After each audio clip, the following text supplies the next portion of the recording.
नेपाल की 7 सबसे रहस्यमयी जगहें जिनके रहस्य सुलझाते सुलझाते वैज्ञानिक भी पागल हो गए। नंबर 7, रानी महल। इस महल को नेपाल का ताजमहल माना जाता है क्योंकि जनरल खदगा शमशेर राणा ने अपनी पत्नी की मृत्यु के बाद उनके लिए बनवाया था। और जिस तरह ताजमहल शाहजहां का प्यार की निशानी है, वैसे ही यह रानी महल जनरल के प्यार की निशानी है। इस महल का निर्माण जनरल खड्ग शमशेर जंग बहादुर राणा ने 1893 में करवाया था, जहां कई हिंदू लोग पास के नदी के तट को शवों को जलाने के लिए एक विशेष स्थान के रूप में उपयोग किया करते थे। और यहाँ के स्थानीय लोगों ने कई अशुभ घटनाओं का अनुभव किया है, जिस वजह से यह महल काफी रहस्यमयी भी बन जाता है, जहां कई रहस्यमयी घटनाओं के होने के किस्से भी मशहूर हैं। नंबर 6, सुंदरीजाल। नेपाल का यह स्थान काफी प्रसिद्ध है क्योंकि यहां से काठमांडू के प्रमुख हिस्सों में पानी की आपूर्ति की जाती है। लेकिन इस जगह को लेकर कई लोगों का दावा है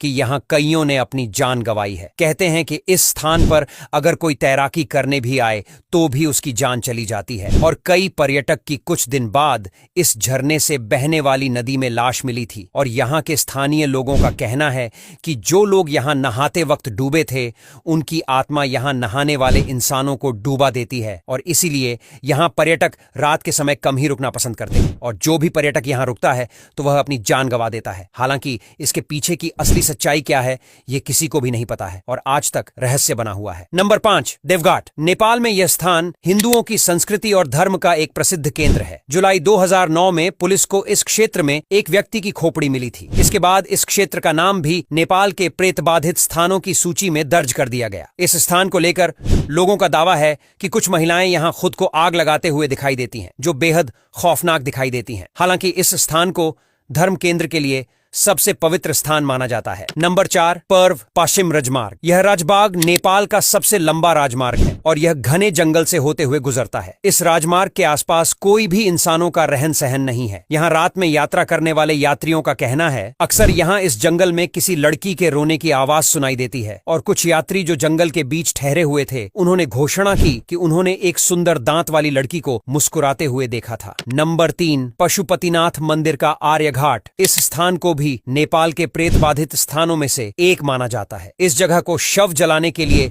सबसे अच्छा स्थान माना जाता है। इस स्थान को लेकर दावा किया जाता है कि यहाँ पर लोगों की भयंकर चीखें और पुकार सुनाई देती हैं। यही वजह है कि इस स्थान पर लोग दिन में भी अकेले जाने से कतराते हैं। नंबर 2, मगलिंग नारायणा घाट। नेपाल की यह जगह बेहद खूबसूरत है, लेकिन अक्सर यहाँ के स्थानीय लोग रात में इस रोड पर यात्रा न करने का सुझाव देते हैं। रात के समय में इस सड़क पर अजीबोगरीब घटनाएं होती हैं। हालांकि यह दावा केवल रात के समय का ही है। रात के समय में यहाँ यात्रियों को कई आवाज और गाड़ी पर हलचल वगैरह महसूस होती है और काफी डरावनी लड़कियां लिफ्ट मांगते भी दिखाई देती हैं। कुछ यात्रियों का यह भी कहना है कि गाड़ी के पीछे कई डरावनी महिलाएं भी भागते दिखाई देती हैं। यहाँ की स्थानीय पुलिस कहना है कि यह रास्ता कभी अपराध का गढ़ हुआ करता था। नंबर 1, रानी बैन। यह नेपाल के सुदूर पश्चिमी जिले में काफी खूबसूरत जंगल है और यहाँ दुनिया भर से लोग घूमने के लिए आते हैं। लेकिन दिन में यहाँ जाना सभी पसंद करते हैं, लेकिन रात के समय यहाँ भूल कर भी कोई नहीं जाता। जी हाँ, इस जंगल को नेपाल के सबसे प्रेत बाधित स्थानों में से एक माना जाता है। कहते हैं कि रात में इस जंगल से किसी लड़की के रोने की आवाज आती है, लेकिन अगर पास जाएं तो कुछ भी दिखाई और सुनाई नहीं देता। इसके पीछे कारण है कि यहाँ एक लड़की की हत्या कर दी गई थी। हत्यारे को घटना के एक दिन बाद इस जंगल के एक बड़े से पेड़ पर लटका पाया गया था और वहाँ के लोगों का मानना है कि वह आवाज उस लड़की की ही है। अब यहाँ तक वीडियो देख ली है तो फिर वीडियो को लाइक और शेयर करना बिल्कुल भी मत भूलना।